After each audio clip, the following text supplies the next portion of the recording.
In this video, I'm going to tell what is scientific management, what are the contribution and limitation of the scientific management.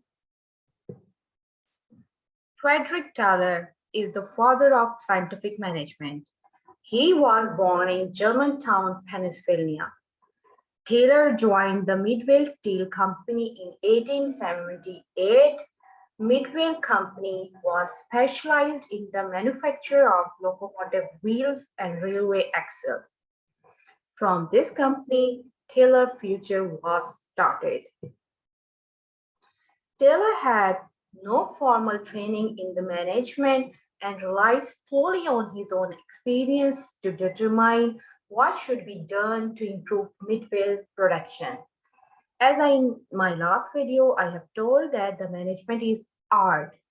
So the same the Taylor has used his skills, his experience in order to improve the efficiency of the Midway company.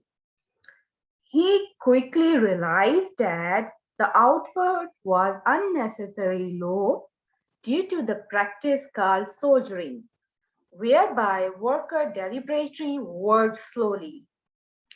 Taylor had differentiated between natural soldiering and systematic soldiering. Natural soldiering is the inborn human behavior to avoid work. It inclined towards the laziness. The person is naturally lazy. Systematic soldiering is that the person is not inborn lazy, but he is due to the environmental factor or due to the incentive factor, he controls his speed towards the work. So the Taylor identified that in the factory, in the Midway company, there is a systematic soldiering, due to which the output was low and the productivity is also low. What reason he has identified of soldiering? He said that soldiering arose out of lump of labor theory, which held that there was a fixed amount of work to be done in the world. So any increase in the amount each worker produce reduce the number of available jobs. The Taylor said that the worker in the Midway company don't work because they thought that if they work faster, then they will be laid off in the future. Second reason the Taylor identified is a flat daily or hourly wage rate at the company, because worker had no incentive to produce more today than yesterday. Worker has no any motivation to improve their life. Third reason is that they work slowly. Pay was based on attendance and position, not on effort. Then Taylor identified that there should be a search of science in management. Taylor thought that he could overcome soldiering by determining how each job could be done most efficiently and then establishing the performance standard, which laid the foundation towards the scientific management. He said that if the factory determined the best way to achieve the best way to complete the work and establish the performance standard, then worker expected that there is a fair day work for fair day pay, and he or she can work at a high speed. Now the scientific management. Scientific management is defined as that it is a systematic study of the relationship between the worker and task for the purpose of redesigning the work process for higher efficiency. The Taylor focused on the higher efficiency. In my last video, I have told about the difference between effective and efficient. Efficiency is related with the work process. So in this, the Taylor want to improve the process by redesigning the work and that help the worker to complete the task in a more efficient manner.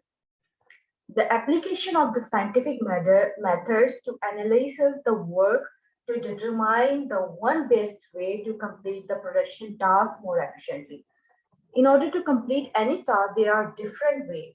Thus, Taylor believed that we have to identify one best way that to complete the task. In this way, we can achieve the efficiency.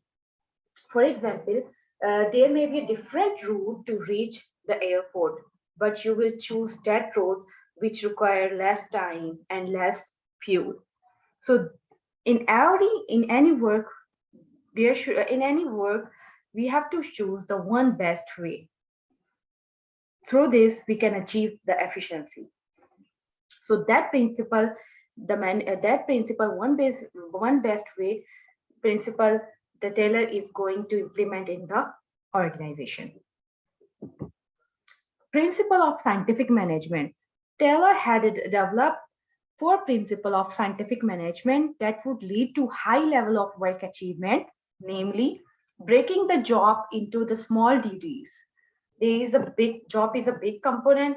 We have to divide the job into the small duties so that every worker understand what their duty is. Second is careful select and train worker.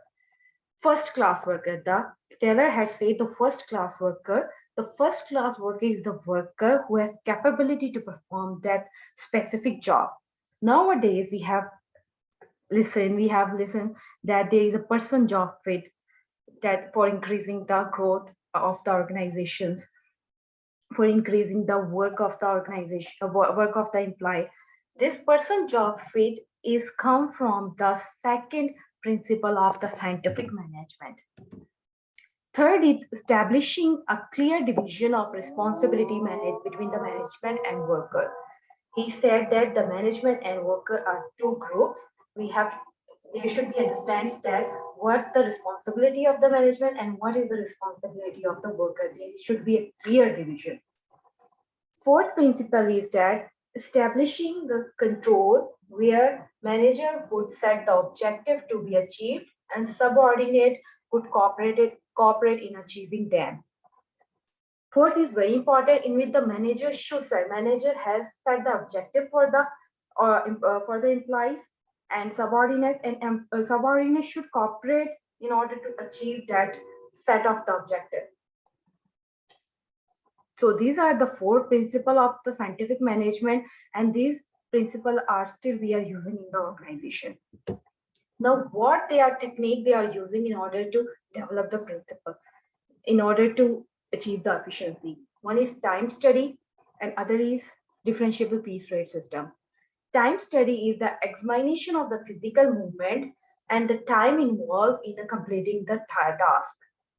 The death method, which require the less time, is recorded for the completing the task because less time, if the task is completing in the less time, then efficiency will be increased.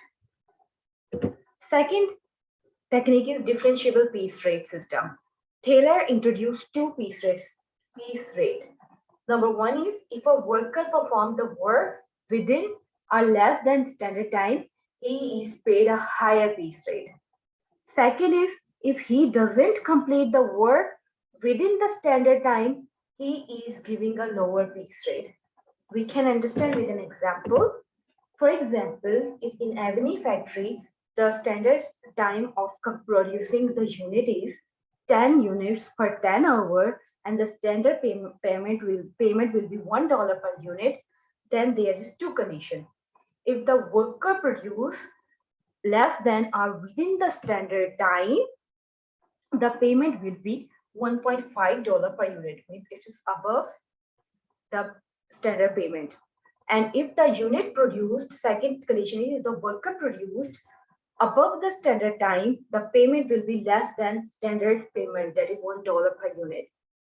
The objective of this introducing the differentiable piece rate system is to reduce the soldiery in the organization and to remove the lazy workers from the organization and introduce a more active and potential worker at the organization. So the overall the efficiency of the organization can be improved. The concluding remarks by the Taylor is Scientific management is not any efficiency device, not a device of any kind for securing efficiency, nor it is any bunch or a group of efficiency. The Taylor said that the scientific management is not an efficiency device. If you will incorporate in any organization, you will not get any result. But it is a mental revolution from the side of worker and management. Without this complete revolution on the both sides, scientific management doesn't exist. Means he said that the workers and the management should cooperate, should think about that they will improve the efficiency of the organization. It's the mental revolution from both sides. Then this scientific management will actually work. Now, what is the contribution of the scientific management is that number one is that it improved the productivity and efficiency. If any organization implement the scientific management at the organization, then they will improve, they will get improved factory productivity and efficiency. Second is that it introduced scientific analysis of the to the workplace. It introduced scientific analysis of each job and how it is performed in each workplace. Third is differentiable piece rate system. It links the reward with the performance so the worker produce more and more unit. Fourth is that it is a cooperation between the management and the worker.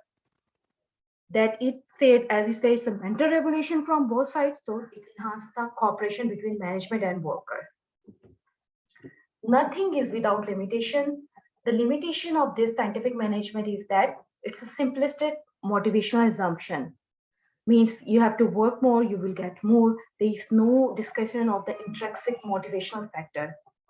Second is worker viewed as a part of machine. The worker has to produce more and more in order to get a higher wage. There is exploitation of the labor. There is no any minimum guaranteed wage that that worker can gain. Fourth is that it ignored the relationship between the organization and environment. As the environment factor on the organization productivity, efficiency, different competitors are, legal authorities are affecting the organization. It is not discussed in the scientific management. If this video is helpful for you, like it, share with your friends, and do not forget to subscribe it.